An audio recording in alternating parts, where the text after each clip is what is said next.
I'm 80 years old. I've watched the world spin for 8 decades.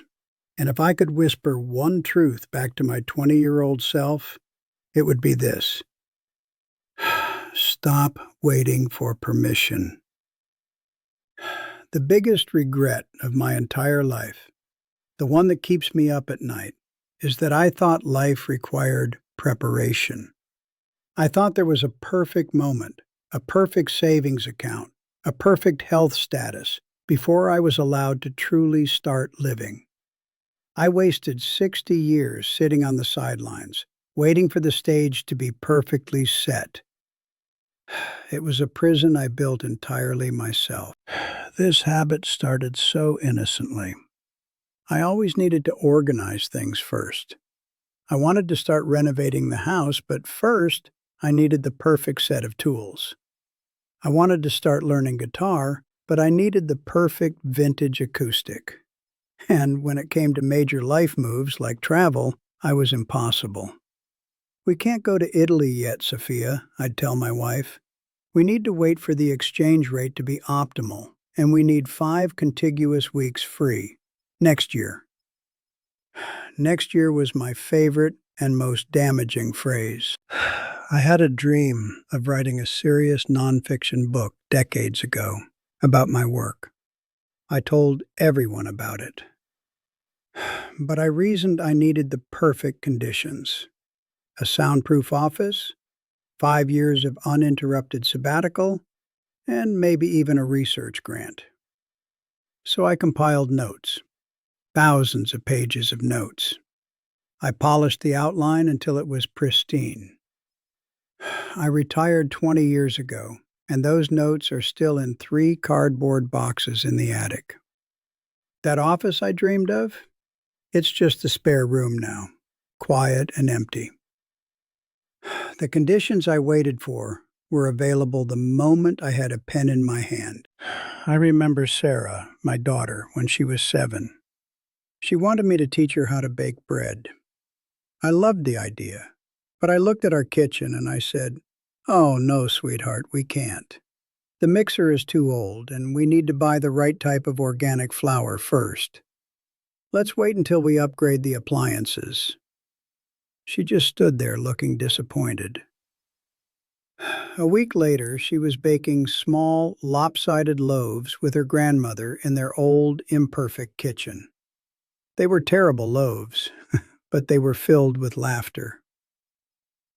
I missed the whole lesson because I was obsessed with the ingredients. When I hit 40, I had a brief moment of panic. I knew I was wasting time, but I didn't stop. Instead of jumping in, I simply changed the conditions. I told myself I must secure the perfect retirement portfolio before I allow myself a major adventure. The goalposts just moved further away. I equated financial security with the right to happiness, and that was the greatest lie I ever believed. Life doesn't wait for your ledger sheet to balance.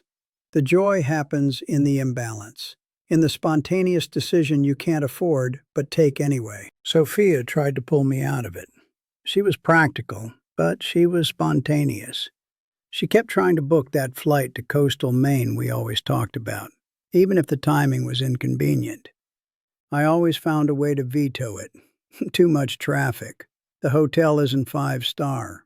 We need a clearer window of time. We waited until my mandatory retirement at 65. We were finally ready. Everything was perfect. But she got sick shortly after. We never took that trip. The perfect moment came, but the perfect person was already fading. I look around this house now. It's exactly what I worked for. It's paid off. It's quiet. It is, by all statistical measures, a perfect retirement setup. But it's just so quiet. The energy is gone. I have this beautiful workshop I spent a year making perfect, but I don't have the stamina to use it anymore. I have the savings to go anywhere in the world, but I don't have the companion. I achieved the conditions for life, but I ran out of life itself while achieving them. It is the loneliest feeling in the world. This is what they don't teach you. Life isn't a ceramic doll you must handle with perfect care. Life is supposed to be loud, messy, and a little broken around the edges. When I sift through my memories, the ones that shine the brightest were the ones I didn't plan. The spontaneous picnic where the ants got into the sandwiches. The terrible camping trip where it rained for 48 hours straight. Those were perfect because they were imperfect. They were real, and they weren't postponed. I see you younger generations doing the same thing I did. You're waiting for the perfect algorithm, the perfect platform, the perfect amount of followers, the perfect job title before you launch your idea, start your relationship, or tell your story.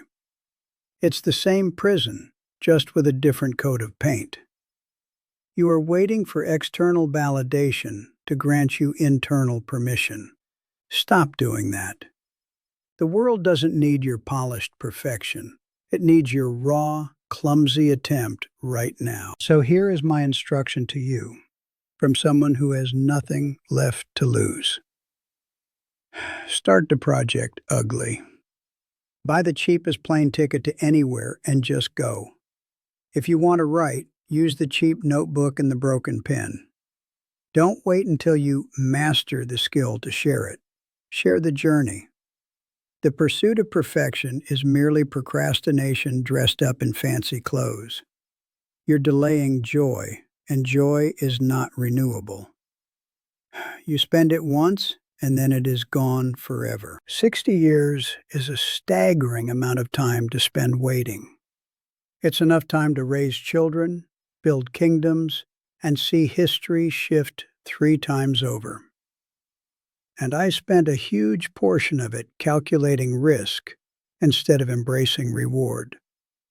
I regret the chaos I denied myself. I regret the bad food and the cheap hotels I missed out on.